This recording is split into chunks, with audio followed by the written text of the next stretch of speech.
Today on This Old House, We'll show you a unique and effective way to keep pipes from freezing when you have to run them in the outside wall. Imagine installing new windows in an old wall without any headers. We'll show you how. and we'll find out what the homeowners are thinking for exterior colors and why they have to choose so early.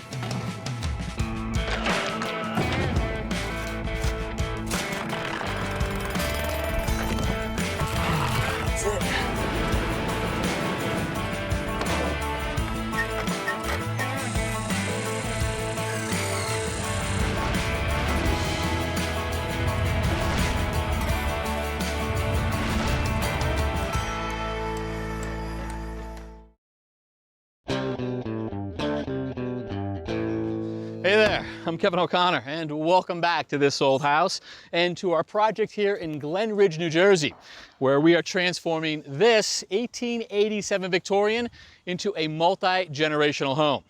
Now, our homeowners, Sunita and Shankar, have lived here for over 25 years, and they are going to stay, but they're going to be joined by their daughter Asha and her husband Jason, and they're each going to have their separate living spaces. So Asha and Jason will be up here on the second floor. They're going to have a new primary suite and office over here on this side that's been recently framed out. And then Sunita and Shankar will be up on the third floor, and that first floor right there, that's going to be shared living space. Hey, Zach.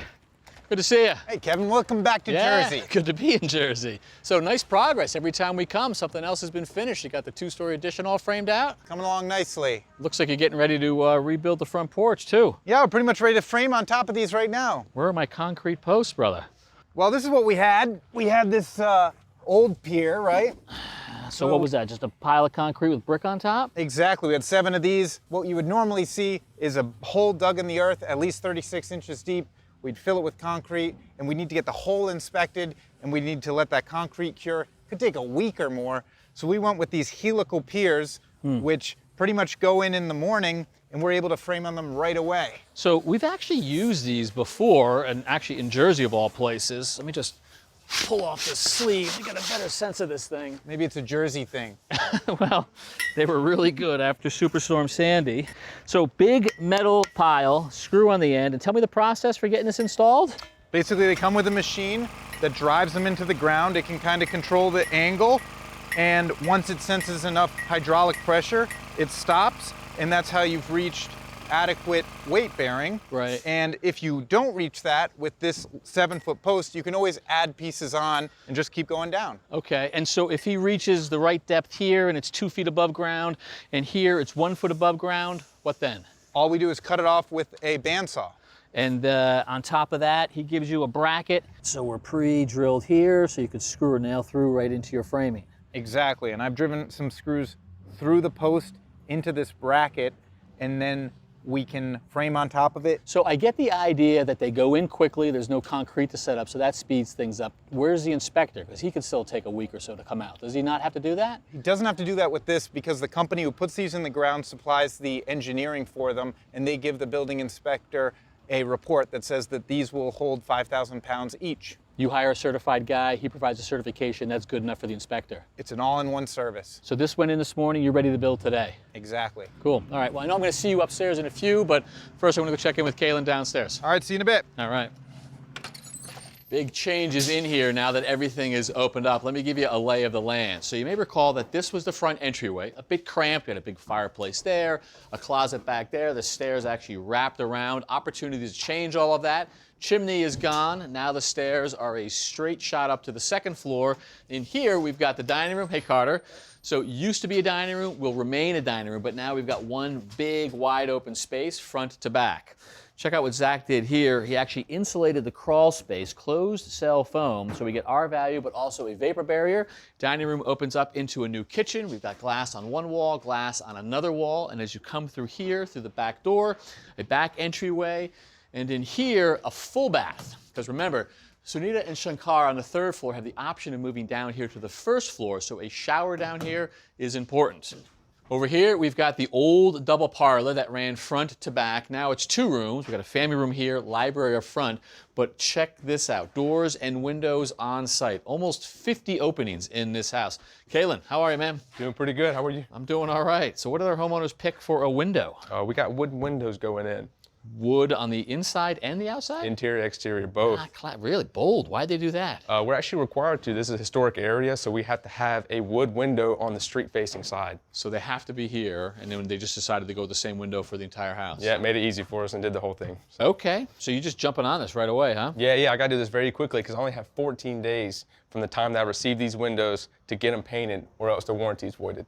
Seriously? Seriously. So from the day they arrive, 2 weeks, you gotta have them painted. Otherwise, warranty's voided? Voided. Wow, they really want you to protect this wood. Yeah, and even though they're on the job site and we keep them protected, we have them staged off somewhere else, they are still subject to swelling, expansion, contraction from the moisture, so we want to get these sealed as fast as possible. Okay, so comes to you primed, I presume, and you're Yes. prepping for top coat of paint? Yeah, I'm just gonna take some tape, cover up these gaskets, and then I'm also gonna take a liquid applied mask. I'm gonna put it on the glass from the edge to the film.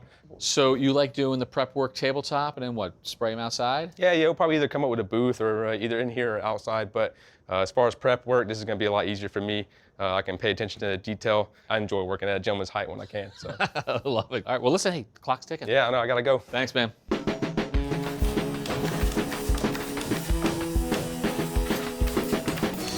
As I mentioned, this second floor is for Asha and Jason. Sunita and Shankar will be up there on the third floor. So here, we're gonna have an office up front, and then a primary suite back along here. Over my right shoulder, we're gonna have a bathroom, and then 2 bedrooms back here for a growing family. And you may recall that the second floor, all the joists and all the sheathing was taken out. You guys have completely redone that, Zach. But you didn't do that with the third floor. Yeah, we're actually going to leave the third floor. It's pretty salvageable, and there's not as much complexity and damage like there was on the first floor and the second floor. And we're also trying to work within the client's budget. So being able to salvage all this lumber and make this floor work is going to save us a good bit of money, and we think we can make this pretty good. I'll tell you, it's a big, wide open space. I'm kind of surprised that 3 temporary posts are supporting everything up there on the third floor, Tommy. Well, there's not a lot of weight there, Kevin. It's basically the joists that rest on the 2 outside walls. It's basically sagged a little. We want it to just be flat and straight, not level like the floor, but straight. We've taken a couple of measurements already, and I think it's a little over an inch difference. Now that's so little that you will never notice that it's out of level. Gotcha. The key is you will notice if the floor undulates, and we want to straighten that out. Okay. Starts with the string line. So we've already got that one fastened up there, so let's get it down the other end here, Zach, and make it nice and tight. All right. So what we've done here is we've placed the nail on this side of the wall, and we've placed it 1.5 inches down from the underside of the double plate. We've done the same thing on the other end, 1.5 inches down. Then we can take a look at the string line. You can see that the double plates up here really has a dip in it down there. So that means that that section has to get lifted. So Zach's going to jack that up. We'll show you how it goes up in relationship to the string line. You can see how high the string line is now. I mean, that line basically should be 1.5 inches below that top plate. Exactly. Starting to go up now. All right. So we got about another inch to go.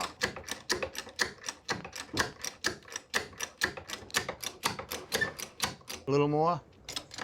All right, right there. Okay, so now, this string line is the same distance between the bottom of this top plate to the string line on this right here, the same down that end, and the same down that end. But the distance from the underside of the plate and the top of the shoe is different because the floor upstairs is crooked. It's pitched down, and the second floor is level. So now what we want to do is take a measurement on each end, and I want to transfer that measurement to my pile of studs over here. 98 5/16. Okay, 98 5/16. Make it heavy, Zach. What do you got? 99 5/16. 99 5/16. All right, so now we want to make sure that the bottom of all the studs are actually even. So we have a straight edge there, makes them nice and tight, and they're also square. I've checked them with the square. All right, so those are good there. Okay. All right, so the next thing we're going to do is we're going to take a measurement that you have the measurement there, 98. I'm going to do 99, and we're going to measure on the same edge. You're going to measure on the far edge closest to you, and I'm going to measure on the far edge away from me. So 99 5/16 here. 99 5/16 right here. 8 5/16 right there. Okay, so now I'm going to take the level again. And we're going to connect the dots on each side. Just mark it on the same edge. Now, because each stud is a different length, we want to number them. We want to make sure they stay in order. And then Zach can cut those off and we can start putting them in.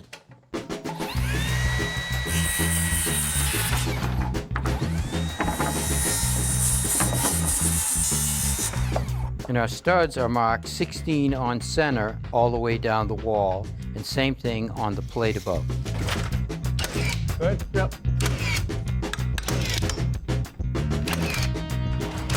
Good.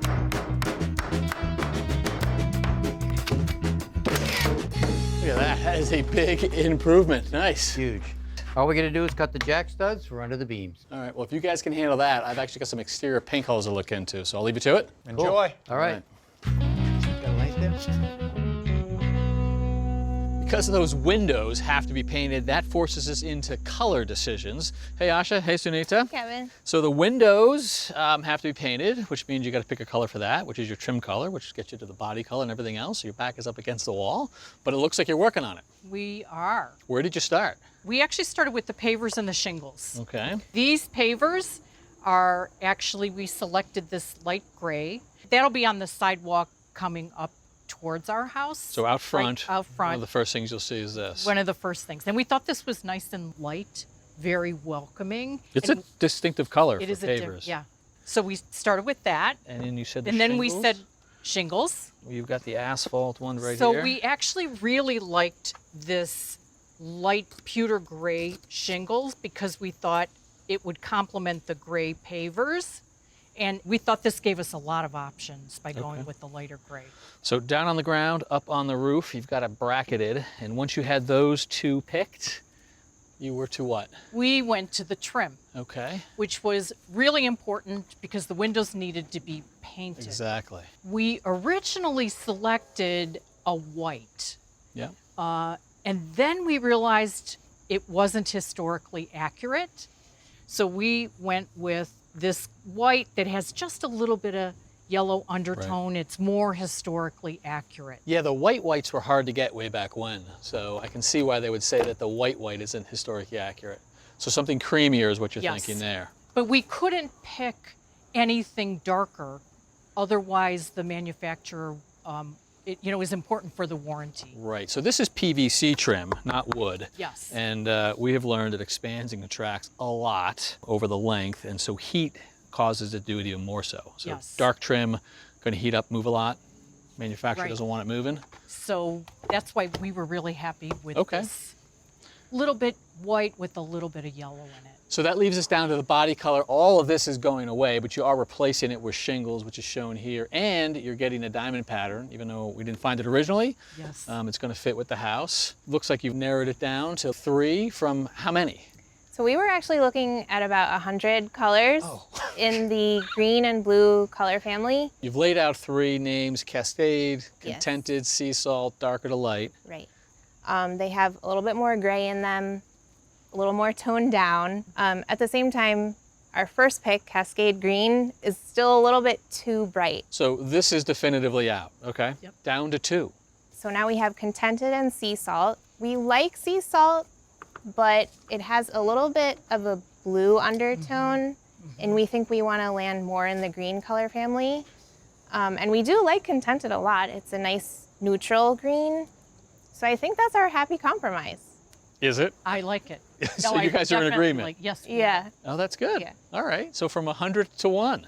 yeah. are. Yes. And we've got the trim and the roof and the paver, so that's Yes. nice. So it won't happen for a while, but it's a decision that had to be made. Yes. So thank you for doing that. Yeah. Appreciate it. We'll keep moving on. Thank you. All right. Thank you, Thanks. guys.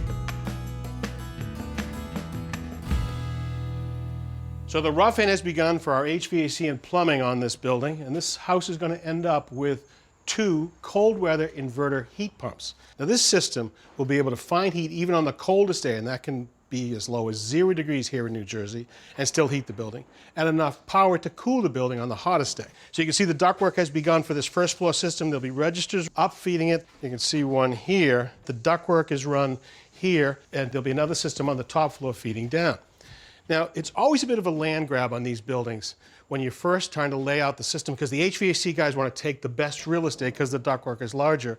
But there are times you have to have an arbiter to make sure that the plumber gets his space and the HVAC gets their space, and that's when a good general contractor comes in, and that's you.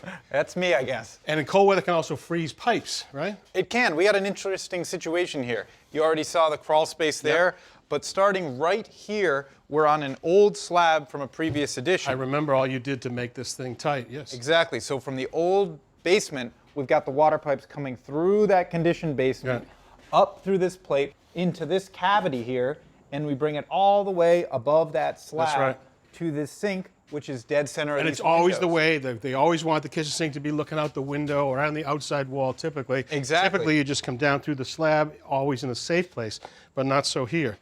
So what you've done here is actually you've almost built a foam trough that goes right around that and keeps these pipes in the building. Exactly. We're trying to isolate these pipes from the cold weather. Let me show you this cutaway. So if you look right here, you can see how basically this is the inside of our house. Right. And if you follow the interior of the rigid foam, Yeah. we brought the inside of the house out and back in again. So we basically encompass these pipes within the building cavity. And if you compare that to a traditional assembly where we have the insulation around the pipes, these aren't in effect inside the house. They're not outside the house. They're almost locked away from any heat inside the building. Exactly. I'll tell you, not a lot of people do it this way, but I love it, particularly in cold weather. You know, we're often called into these buildings that don't do what you did. Right. And the pipes are frozen, and we walk in and we see that the kitchen cabinets have been left open all winter with the heater under there.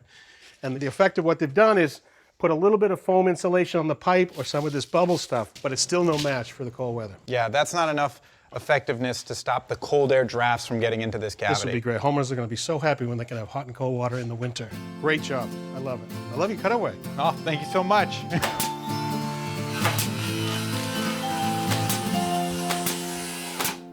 Hey, Tommy. Hey, Jason. Hey, Kevin. Hey, Kevin. So we got some windows going in. Yes, sir.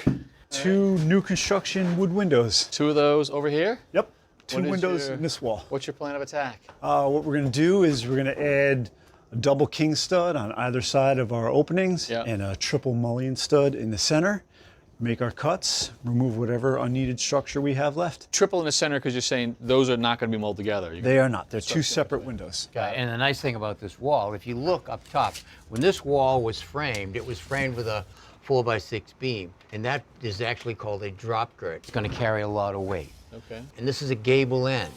Gable end means that above this wall and above that beam are rafters that run up here, and it's a triangle Right. that's pushing down. So all of the weight of the wall is distributed equally over that beam. So essentially, rafters are taking the roof weight and putting it mostly to that wall, and less to this one. Right. Because of that, this is more than sufficient to carry the weight that's needed for the opening of those windows. Meaning we don't need to add a header specifically for those windows. No, but that plate there, now because it's carrying an opening, it becomes the header for the windows. Gotcha. Okay. So how do you want to get started? We have a bunch of studs cut already, so we'll just grab them, get them in place, and then we'll get this wall opened up.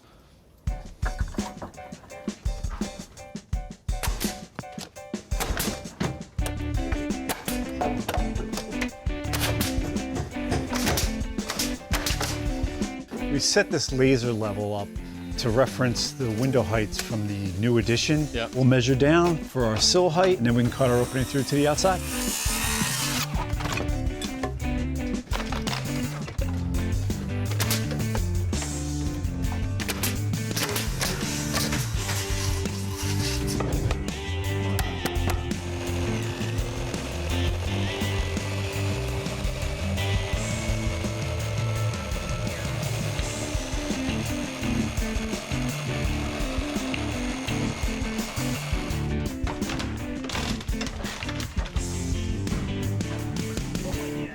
Look at that, huh?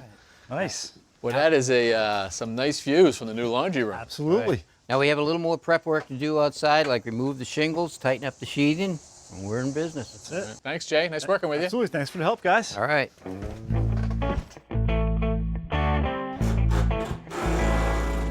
Hey, Zach, what are you doing in here? I'm just laying out everything for the plumbers and electrician. So you got your plumbing for your toilet, a double sink, You got lights on the walls and switches. What's this all about? Well, we find that a lot of things change between the time when the plumber, for example, bids a job and when they come to actually do the work. The specifications change. So we find making everything absolutely foolproof and taking the time to lay it out for them minimizes errors. These electrical signs are more helpful for the homeowners because a lot of times the homeowners can't read plans, right? So they don't actually understand what is written out on the plan. So putting these signs here allow them to know there's a recessed light switched here, there's a sconce, and there's a vent fan here. And we've even written on the sides whether they're dimmers or timers. So you get it all right there, no questions. But I'm looking at this bathroom and I see that one light there. It doesn't seem like a lot of light in this bathroom. Which is exactly why we're doing this walkthrough with the homeowners. It'll give them an option to just add another sign there. The electrician can do that, versus if he had all of his boxes up, that would be a change order, and they'd be coming back out again. Yeah, it's perfect because the homeowner sees something on a plan. They don't understand until they actually see it. And they say, oh, that's not enough light. Exactly. You know it, but they don't know it. Right. So you got your tub layout here, and you got your shower layout here. And the controls for the shower right here, look at this, right on a stud. So that's exactly why we do this, right? We can remove that now while the framers are still framing, and when the plumbers show up, they get to do what they do best, which is just plumbing. Yeah, you don't want them drilling a hole in this. You move it for them, and they save some time. Exactly, everyone's happy. Let me show you this. This is the best part of the whole system here. All right. So we've got these QR codes mounted inside every doorway. Look at that. And that actually brings up all the specifications, elevations, specs on, vanity, tub filler, all those items. And the cool thing about it is it's updated in real time from the office, so we're not chasing updated plans or working off of old, outdated ones. So any sub that has a phone, he can take a picture of it, and he knows exactly what he's going to do that's already been changed. Exactly. Well, I got to say, that's great for them, but it's got to be added a lot of work for you. It does take a ton of time. Yeah. But I think it's much easier than having to make those changes after the fact when we've already tiled the wall. Oh, perfect. You building a house with a tablet again there, Zach? What's going on? He's very organized. He's got the system down where it tells him exactly where everything is. All the changes are made. Doesn't surprise me. Have you seen the other organization going on? yeah, I It's like the truck. Oh, good heavens. So what do we got next time? Next time, we're probably going to be putting in some windows, and we'll have electrical and plumbing well underway. Good. All right. Well, we like well underway. So until next time, I'm Kevin O'Connor. I'm Zach Detmore. I'm Tom Silva. I'm Richard Trethewey. For This Old House here in Glen Ridge, New Jersey. So wait a minute, where's the tub go? Is that it right there? Next time on This Old House. We'll look at a water supply system that uses very few fittings. And we've taken a trip across the Hudson River to the Big Apple to visit one of the most iconic buildings in America. Welcome to the Empire State Building. Thank you. Nice to be here. We can actually see 6 states from the observation deck. And we'll install a new porch floor to last into the next century.